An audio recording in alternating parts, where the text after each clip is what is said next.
हम दिखाने जा रहे हैं कि अमित शाह जी करनाल पहुंचने वाले हैं और अभी यहाँ पे कार्यकर्ताओं की मीटिंग लेंगे और यहाँ पे आप देख सकते हैं कि यहाँ पे हैफर्ड का जो हरियाणा कोऑपरेटिव एक्सपोर्ट हाउस है, ये सामने तस्वीर हम देख रहे हैं। इसका उद्घाटन करने के लिए यहाँ पे माननीय अमित शाह जी यहाँ पे पहुँचकर यहाँ पे सभी कार्यकर्तागण यहाँ पे खड़े हुए हैं और ये आप तस्वीरों में देख रहे हैं। हम आपको दिखाने जा रहे हैं कि यहाँ पे देख सकते हैं कि ये वो ग्रुप हैं जो बेनिफिशरी हैं ये, और अभी इसी हरियाणा कोऑपरेटिव एक्सपोर्ट हाउस का जो उद्घाटन करने वाले हैं, ये हम आपको दिखाने जा रहे हैं। हमारे लिए न्यूट्रिशन का बहुत बड़ा सोर्स है और इसीलिए प्रधानमंत्री महोदय ने एक सोच वैश्विक स्तर पर रखी।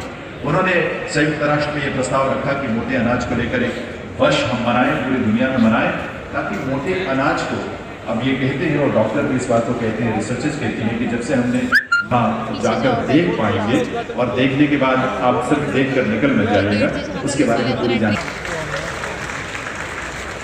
अभी आप देख सकते हैं तस्वीरों में अमित शाह जी करनाल पहुंच चुके हैं। जो तालियों की गूंज आपकी पूरी ऊर्जा के साथ होनी चाहिए, पूरे जोश के साथ। अमित शाह जी पहुंच चुके हैं, ये तस्वीरों में आप देख सकते हैं।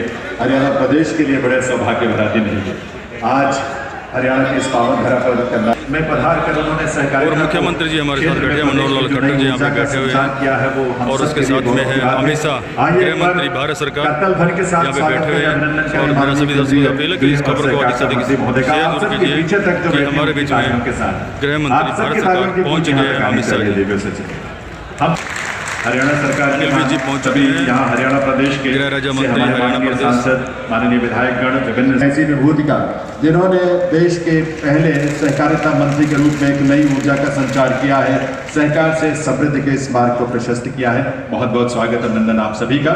मैं निवेदन करूंगा अतिरिक्त मुख्य सचिव गृह और सहकारिता विभाग हरियाणा श्री TVSN प्रसाद साहब से कि वे स्वागत संबोधन के लिए पधारें। के लिए एक नींव का पत्थर है और मैं सभा को ये निवेदन करना चाहता हूँ माननीय मुख्य अतिथि महोदय के सम्मुख कि इन्होंने कोऑपरेटिव मिनिस्टर होने के बाद, देश का पहला कोऑपरेटिव मिनिस्टर होने के बाद, सारे सहकारिता मंत्रियों को और सचिवों को बुला के कार्यक्रम के मुख्य अतिथि माननीय केंद्रीय गृह एवं सहकारिता मंत्री श्री अमित शाह जी है। और हमारा बासमती का जो पिछले 2 साल से एक्सपोर्ट कर रहे हैं हम, तो उससे काफ़ी 20,000 पिछले साल हमने एक्सपोर्ट किया 20,000 टन और 65,000 टन इस साल हमने एक्सपोर्ट किया है। तो काफ़ी मात्रा में हमने चावल का भात एक्सपोर्ट किया है। और आज ये जो एक्सपोर्ट हाउस का माननीय अमित शाह जी द्वारा उद्घाटन किया गया है, इस एक्सपोर्ट हाउस बनने के बाद हमारे इस एक्सपोर्ट को और भी बढ़ावा मिलेगा। इसी तरह हमारे जो 3-4 महीने पहले माननीय अमित शाह जी ने दिल्ली में सभी प्रदेश के मंत्रियों की, सहकारिता मंत्रियों की और सचिवों की बैठक बुलाई थी और उसमें दिशा निर्देश दिए थे।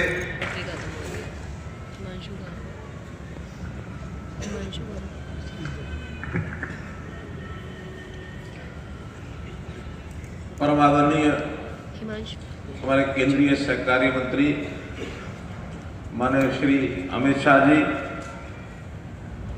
हरियाणा के गृह व स्वास्थ्य मंत्री श्री अनिल विज जी, हरियाणा के हमारे सहकारिता मंत्री doctor Banwari Lal ji, chief principal secretary Shri DS Desi जी,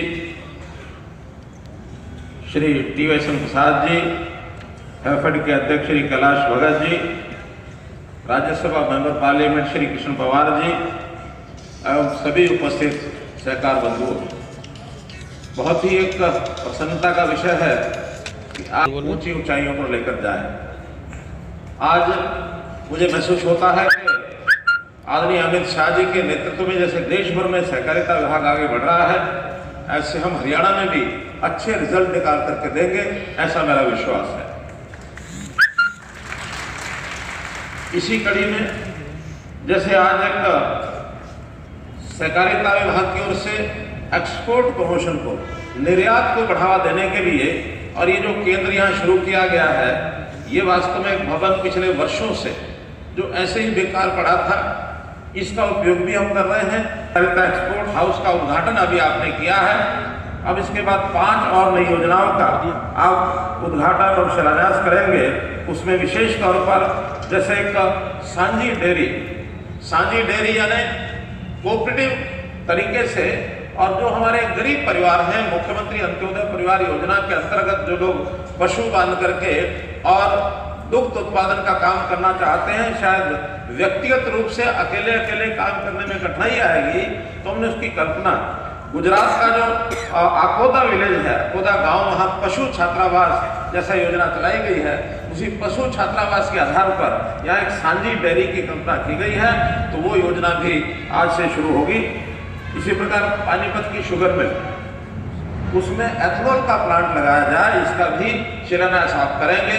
150 करोड़ रुपए की योजना है और इसमें प्रतिदिन 90 किलोलीटर जो एथेनॉल है ये इसका उत्पादन होगा। तो इसके कारण से मिल की आमदनी भी बढ़ेगी और उससे किसानों को बहुत बड़ा लाभ होगा, क्योंकि किसान आज हमारे जो 6 मिल्क प्लांट पहले लगे हैं, सहकारिता के 7वां मिल्क प्लांट आज उसका भी उद्घाटन शिलान्यास आप करेंगे, जिसके अंदर 5 लाख लीटर प्रतिदिन दूध इसकी बढ़ोतरी होगी। दूध उत्पादन में एक्सपोर्ट की बात है। पिछले 2 वर्षों में हैफेड ने एक्सपोर्ट जो बढ़ाने का काम शुरू किया, वर्ष हो रहा है।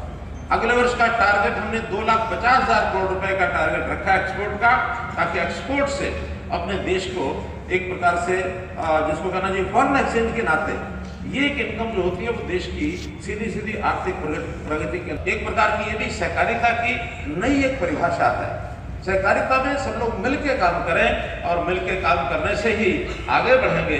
और इसी प्रकार से अगर हमारे उत्साह को बढ़ाते रहेंगे तो निश्चित रूप से आभारी हूँ। बहुत बहुत धन्यवाद।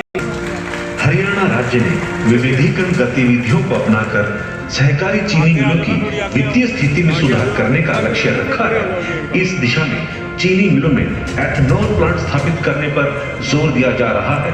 पानीपत सहकारी चीनी मिल में 150 करोड़ रुपए की अनुमानित लागत से 90 KLPD एथेनॉल प्लांट की स्थापना की जा रही है।